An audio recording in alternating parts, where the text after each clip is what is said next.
2026 orang tak pakai dah kipas macam ni. Berat guys. Sekarang orang pakai kipas yang jenis macam ni guys. Ni kipas ni ringan, mudah nak bawa pergi mana-mana. Lepas tu dia boleh tinggi rendah.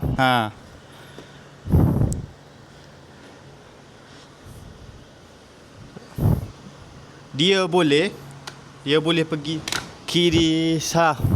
Biasanya kipas dia ke kiri macam ni, ke kanan sampai macam ni je. Tapi yang ni dia boleh macam ni, ke kanan sampai ke belakang guys. Ke kiri pun sampai ke belakang guys.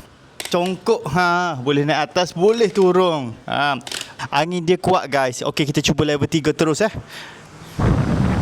angin dia kuat, tapi angin dia tak bunyi bising. Angin dia ni boleh pergi 10 meter guys. Dia sesuai lah nak letak dekat lantai ke, letak atas meja ke. Cantik, bukan sekadar cantik, performance dia padu guys. So siapa-siapa nak dapatkan kipas daripada Gabo ni, korang just tekan bit kuning. Harga bawah RM80 dah boleh dapat kipas yang perform yang baik.